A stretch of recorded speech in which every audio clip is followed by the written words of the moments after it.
Good evening, everybody. Matrix here, and here's my watch list for March 5th. Okay, bringing in the futures today. The poll on the SPY today was very unexpected to a lot of people, I would say. And despite this massive poll during lunchtime, it did recover at least half of its poll. And it's now sitting pretty flat on the futures right now, as you can see, a little bit right under 27.93. Okay, so what I want to see tomorrow is for the SPY to, well, it's looking like it's opening flat, but what I want to see it for to pop up a little, retest, perhaps even get as high as this 27.99 or 280 relating to the SPY, and then from there see what it does. I am more inclined to see it fail, in my opinion, to have like a second continuation day. This little gradual pullback here, a retracement, looks more like exactly what it is, a retracement to me. And to me, I guess looking at this, I mean, it's setting up for like a little rounding top here, and then eventually fail. I mean, it could get back up and slowly grind up here and then fail later on, right out the gates if it does tonight in the before the market open. However, I mean, that's enough of the SPY and the overall market. Let's take a look at the watch list tonight. Okay, so the first up on my watch list is Facebook. Despite how weak the market was today as it sold off, Facebook held pretty strong and really didn't give a fuck about the market. Now, that's what I like about this stock, is that it doesn't give a fuck about the market at all. So let's mark off some support and resistance. The way it's looking right now, closed on its highs, above its morning highs, and I do like to see it for another continuation day to the long side. If we're looking on a daily chart here, this is a clean breakout day of basically the 160 level, the 166 area. So if I were to mark off 166 for you, you'll see that it's broke out. What really happened is, I think the stock gap up over the 9 EMA, and people saw that, and then people just rushed in and buy. Or it was either a short squeeze. You can say this run up here in the morning is a short squeeze, as the prior 5 days people have been hammering the short, right? And then we get a gap up, and then all these shorts kind of cover. So this could just be a cover pop. It may as well keep ripping tomorrow or dump back down tomorrow. We'll have to see. Let's mark off some support and resistance right now. Let's start with support. So support one is 166.50. I have marked off in my notes. As you can see, this is basically a nice $half area. Is the 3:30 p.m. support, as well as the 11 a.m. highs here. So this marks a very relevant support area. I'll call it support 1, S1. Support area 2 would be 166, which is this a little bit above VWAP, nice round hole number, 100 SMA on the 5-minute chart, right? I like this as support 2. And now support 3, I would like to call out 165, which is a psychological whole number. Now, in relation, let's mark that off here. So we have the 166, we have the 166.5, as well as the 165, right? Okay, right there.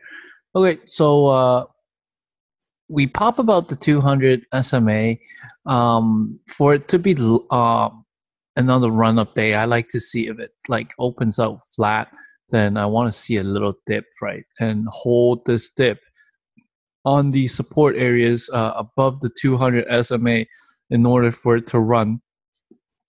And by the time it comes to 165, it would have lost a lot of today's gains, right? Nice key psychological whole number. We have some support areas here at the 165 as well.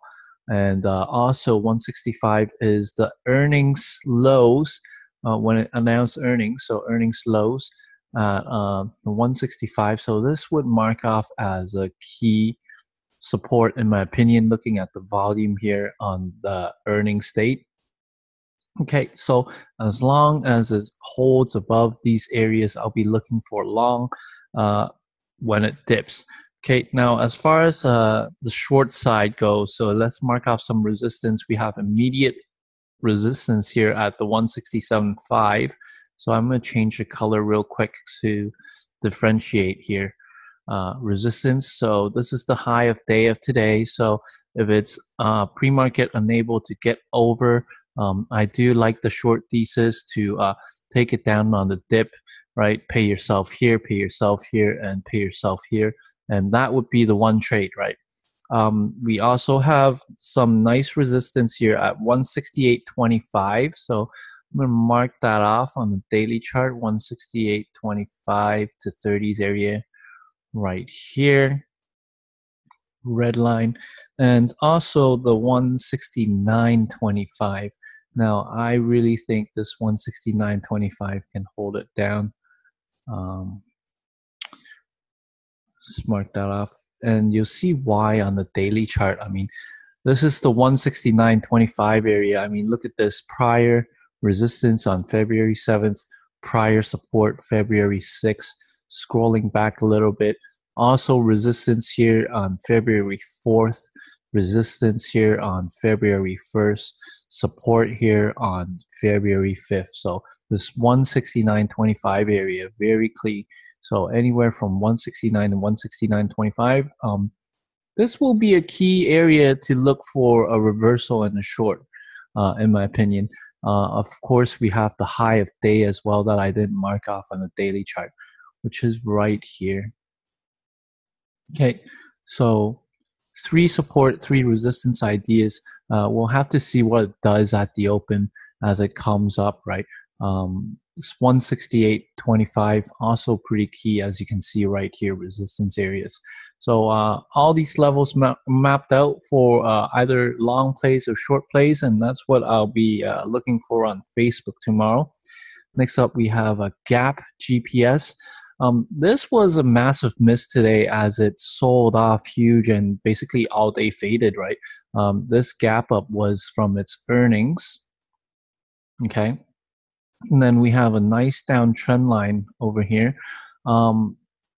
There's still a massive gap to the downside. I want to mark off 27 key psychological whole number as the main key support here. And as I zoom out, you'll see that it's basically this is why I mark it off as key support. So I do see a little bit more downside to GPS here tomorrow. What I want to talk about is some resistance area. So if I'm looking for a little bit more downside, then I'm going to be looking for short. Obviously, we have sold off all day today and yesterday. So a lot of these short sellers have not covered yet. This massive candle, this is basically a kill candle snapping the 29. So I don't think 29, as you can see it snap and retest and fail, I don't think the stock can get back above 29 tomorrow. Okay, now, this is a pretty far ways. It's sitting at 27.74 right now. I also want to mention the next level of resistance here is at around 2860s area, and then we have 2820s. Okay, so right there, as well as the key psychological whole number of 28. So, I mean, I really don't see how GPS can get back up all the way to the 29. I know I marked off 4 levels of resistance, but I think this is probably the line here, or the end of the draw here. If it cover pops, I think short sellers will pile back in at the very least from the 2850s, and it looks like it wants to fill the gap. So if my thesis is correct, right, if it does cover pop to 2850s and I were to be able to get in short here, and my target being 27, that would be a fantastic trade for GPS, something that doesn't have a lot of range, but I like the stock because the spread on it is literally 1 to 2 pennies, so it's pretty easy to play. And like I said, there is a lot of gap to fill here. Okay, so that's GPS. And finally, we have Salesforce CRM that announced earnings after hours today. Initially, they gave out a beat on their quarter 4 earnings. Okay, they beat in sales estimates. However, they came out with a bad, well, not really bad, a pretty much in line quarter 1 guidance. They just missed the guidance by about a little bit, like I believe. Let me see here real quick. Let me pull up the chart. I don't want to give false facts here. Do guidance. Okay, so they missed the guidance by 2 cents per earnings per share. Okay, so they the EPS for Q1 is 60 to 61 cent. The consensus was 63 cents. So they missed just by a little bit, right? However, they did put out guidance for the year 2020 as well as guidance for the year 2023. I think they do that to kind of alleviate the fear of these investors, and they're trying to prop the stock back up, right? As they came out with bad Q1 guidance. So there is 3 scenarios that can happen tomorrow, right? Especially on like earnings gap down. So scenario 1 would be for it to just fade all day and keep going, right? Scenario 2 would be for it to trade in a range sideways, and then scenario 3 would be for it to find a bottom and then rip back up to its former glory where it tested or where it closed at the very least, right? So I personally, because of the Q1 guidance and because they did put out a full year's guidance of the year 2020 guidance was actually pretty good. So and I was reading some news and some quotes of their CEO during the earnings, and they were keeping it cool about this. I am more inclined to see the stock kind of range tomorrow, if not play between about a $3 to $4 range. Okay, so let's mark off some support and resistance. Okay, just in case, or just to be prepared. Okay, so let's start with resistance first. Okay, so resistance 1, we have key psychological whole number of 155, right? So I am looking for like a cover pop and then drop. And then we have 156 as well. Very easy to play. 156 played a key role in support today at around the lunchtime area after the SPY dumped, and then it held this 156, as you can see, and then eventually ripped. So this would be a very key area to watch, the 156, right? Because this was hard prior support, now becomes resistance. And finally, if it so happens to get back up and over, then I will watch the 157 as well. If not, I'll just mark it off, right? So we have 3 sets of resistance. The stock is currently holding at 153.5, right? For support, after hours, it held support here at 153, so that's support 1. Support number 2 would be 152, and then support number 3 would be the key psychological whole number of 150. So 152 is kind of like the bottom of where it ended after hours, right? The low, it's actually 151 and a half, but I'll call it 152. I like the nice whole round numbers, right?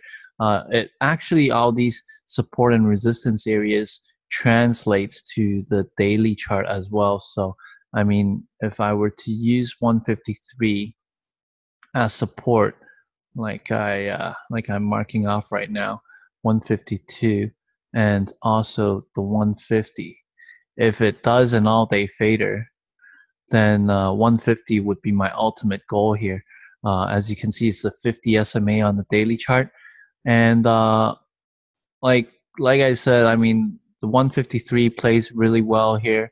Looking at this day where it had significant volume, January 31st, this was the highs, um, and then 152 was also the closing price of the same day, where it had like a pretty decent volume. Right. And then the 150, of course, a psychological whole number. We have here prior resistance here. We have the 50 SMA. So looking for first a dip out of the gates because it is a bad earnings reaction. I mean, looking at this, I remember it as if it's looking kind of like a Weight Watchers, right?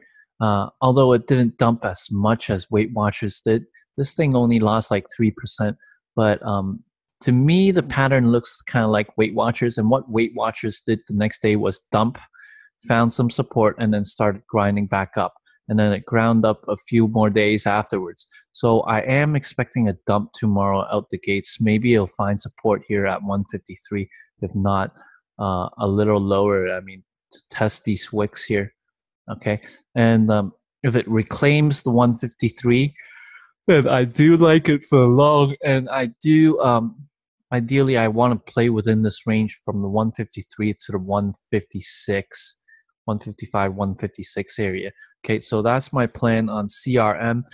That's basically it. I only have 3 tickers on watch tomorrow. Only need to hit 1. And I'll see you guys all bright and early tomorrow. Make sure you hit the like button and subscribe. Check out my video link descriptions for discounts to the broker that I use here.